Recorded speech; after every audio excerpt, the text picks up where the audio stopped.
On this video, we're going to take a look at how to create shifts for temp shift jobs. So when going to create your shifts within your temp shift jobs, there are two places that you can do that. And we're mainly going to focus on the one in the job first of all. So we can see here we're in a temp shift job. The other place where you can do it is in the My Adapt in the temp desk. But you're going to see other webinars that will show it from that section. So in here, we're going to go to the drop down from the job summary. We are going to scroll down to the shift info page in here, and you'll see at the moment there's no shifts that have been built. So it's very different from a temp regular job if you've been using that.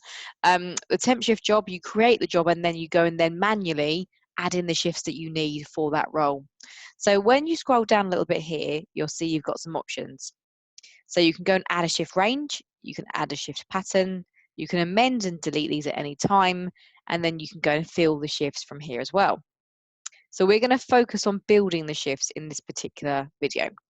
So we've got either add shift range or pattern. So what is the difference between the two?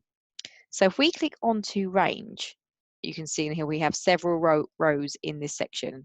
And what this is doing is you're going in and you're going to go and build shifts in there, usually blocking out a number of days. But you could just do one day if you wanted. So you can see you've got every day from and to. So if you're just doing a shift for, say, tomorrow, you can just go tomorrow, tomorrow. So you just need that day. You can put the shift type in here. So I'm going to say it's day shift in there. And then you can put the start time in there and you can put the end time. And then you can put number required. So how many people do you need for that shift? So I'm going to say 2. And then you've got paid or unpaid for the break. You also can put the break in there. So I'm going to put 30 minutes.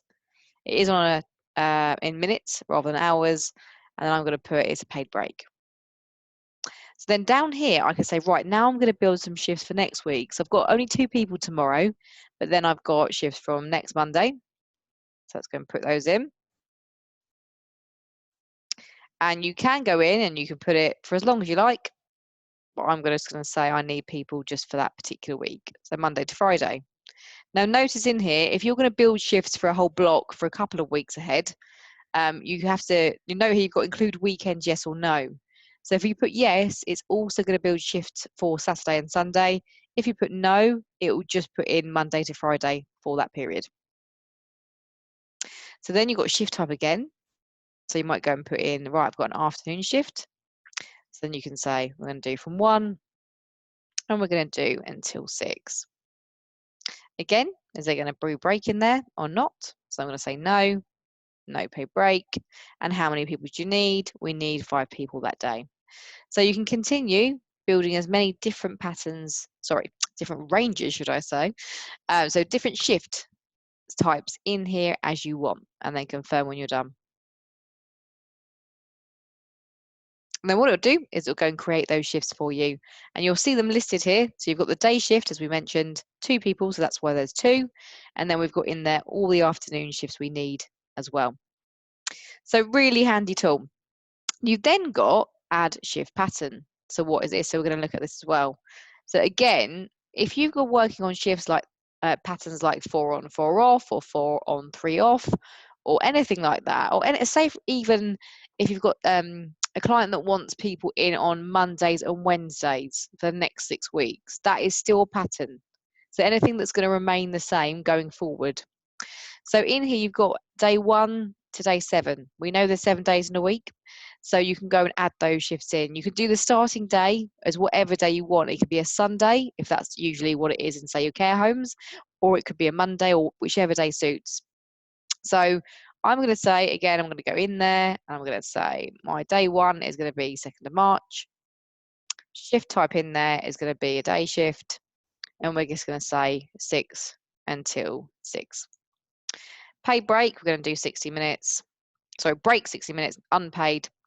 I'll come back to this section in a second. And then I'm going to say, right, so day 2 is going to be on the 3rd.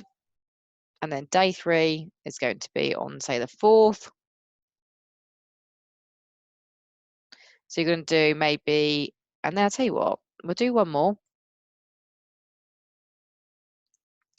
This particular shift is going to be 4 on, 3 off. Okay. So again, This could be different in here, the shift types.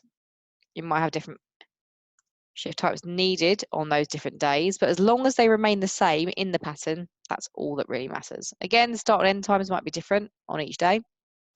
I'm going to leave mine as the same. So I'm just going to simply go and add those in. And we'll go with 60 again on the break. So mine's a nice simple example.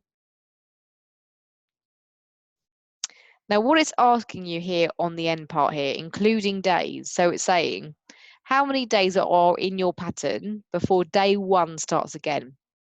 So if it's 4 on, 3 off, so you're going to add that together. So it's going to be 7 days until day 1 starts again. If it's 4 on, 4 off, then it's going to be 8 days until day 1 starts again. 3 on, 3 off, you'll be 6 days until the pattern starts again. So it's just asking you how many days are in that pattern until it's going to start again at day 1. So I'm going to say 7 in my example. Now this is where it's brilliant. So reoccur. So it's asking you this particular pattern, how many weeks forward is it going to reoccur? So has the client asked for you to provide people for 3 months, for a year, for 3 weeks? So I'm going to say in here for the next 8 weeks. So reoccur is how many times is that particular pattern going to reoccur going forward? And again, number of people, so how many people do you need? So that's all you've got to do. Got to pop that in. I'm going to say 2 people needed on the Tuesday, 2 on the Wednesday, and we need 1 more on the Thursday. And then you leave these blank to represent that you don't need anyone on those days and confirm. And again, just builds those for you.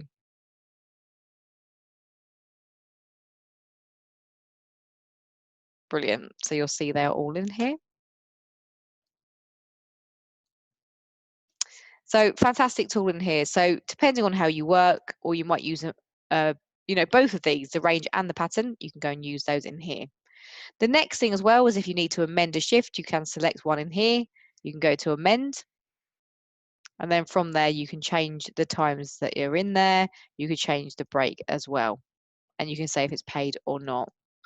If you do need to delete shifts as well, you've got the delete button. So just going to delete those in there if you need. And if you need to fill the shifts, not that we were due to do that on this webinar, but while we're here, you can just click on the fill shifts. And then you can enter in the candidate name, search for them, and then you can go through and it will send an email out confirming that shift. Or you can tick multiple at one time, and then you can do fill shifts and book them into more than one at one time. So that is how you can create your shifts on a temp shift job. Those shift range and shift pattern options are also on the temp desk, and you'll be viewing those in another webinar.